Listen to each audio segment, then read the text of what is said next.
जाकर एक सर्वे कराया, लोगों से सवाल पूछे, लोगों ने उसका जवाब दिया। जो सवाल पूछे उसमें से पहला सवाल आपकी टीवी स्क्रीन पर। पहला सवाल हमने पूछा कि क्या जंतर मंतर हिंसा के पीछे सिर्फ प्रदर्शनकारी थे या असामाजिक तत्व थे, बड़ी साजिश के साथ आए थे। 31% लोगों ने कहा कि बड़ी साजिश थी तो इसकी जांच होनी चाहिए।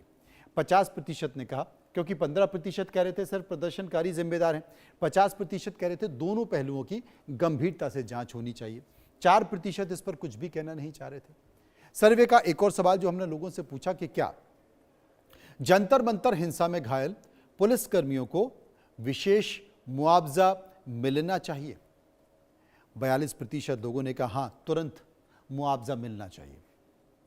40% लोगों ने कहा जांच के बाद इसका फैसला होना चाहिए।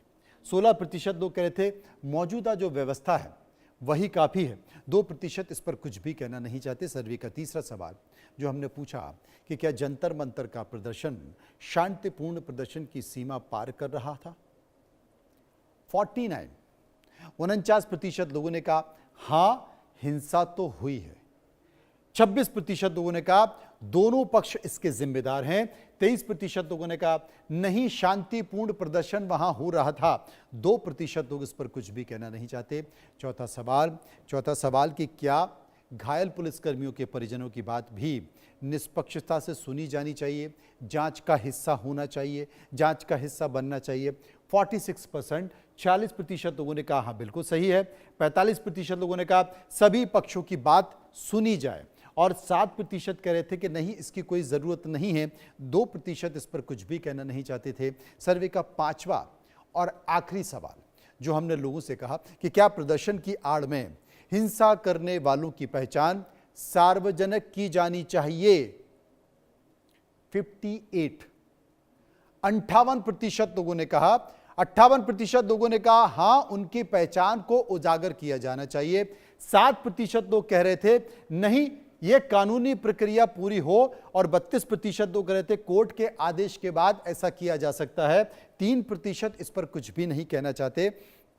चर्चा करेंगे, समझने की कोशिश करेंगे, जानने की कोशिश करेंगे कि आखिर क्या है। डॉक्टर कौशल कांत मिश्रा, राष्ट्रीय प्रवक्ता बीजेपी, मेरे साथ मौजूद हैं। डॉक्टर टीना करमबीर, राष्ट्रीय प्रवक्ता, मेरे साथ मौजूद हैं। सबसे मैं कौशल कांत जी के पास चलूंगा। सबसे पहले कौशल कांत जी, आज एक और पहलू दिखाई दिया है। वो पुलिसकर्मी, वो पुलिस अधिकारी, उनके परिजन, उनके किसी की पत्नी, किसी का बेटा, किसी की बेटी आए और उन्होंने बताने की कोशिश की कि जब इस आंदोलन के बाद मेरे पिता घर पहुंचे, उनकी लहूलुहान वर्दी को मैंने देखा, उनके माथे पर, उनके सर पर मैंने चोट को देखा, टांकों को देखा तो बड़ा दुख हुआ। और साफ तौर पर उसमें छात्र ही नहीं थे बल्कि असामाजिक तत्व थे। आप और हम जब बात कर रहे हैं, अब से कुछ देर पहले, 1 घंटे पहले, वो सभी लोग पीएचक्यू भी पहुंचे थे।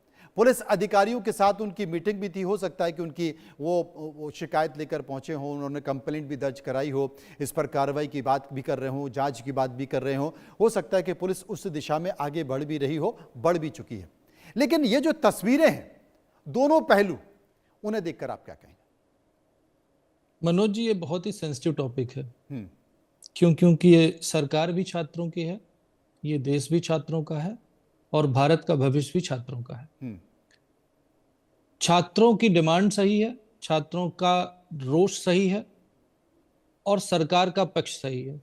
छात्रों को और ये समझना पड़ेगा कि छात्रों के नाम पे कुछ लोग जो उनके सेंटिमेंट का फायदा उठा करके उन्हीं की सरकार को अस्थिर करना चाहते हैं, उस पे राजनीति करना चाहते हैं।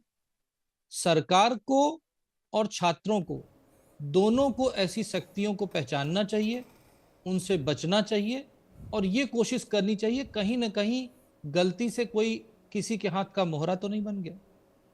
वो छात्र जो वहां पे प्रदर्शन कर रहे थे, वो छात्र जो 21 दिनों से वहां पे धरने पे बैठे हुए थे, वो छात्र जो शांतिपूर्ण तरीके से अपनी बात रख रहे थे, उन सभी छात्रों को देश भी सलाम करता है और भारतीय जनता पार्टी भी सलाम करती है। क्योंकि आंदोलन करना छात्रों का संवैधानिक अधिकार है और उनका मानवीय अधिकार भी, अगर वो किसी चीज से सेटिस्फाई नहीं है। पर सरकार को देश की सुरक्षा देखनी है, छात्रों की सुरक्षा देखनी है। और अब तो ये क्लियर ही हो रहा है ना कि छात्रों के नाम पर बहुत सारे असामाजिक तत्व थे। मैं जो मिश्रा जी छात्रों आपको के रोकना अंदर- चाहता हूं। इस वक्त देश के लिए एक बड़ी खबर आ गई है। कश्मीर में आतंकी हमले की बात सामने आ रही है। दक्षिण कश्मीर के कुलगाम में एक बड़ा आतंक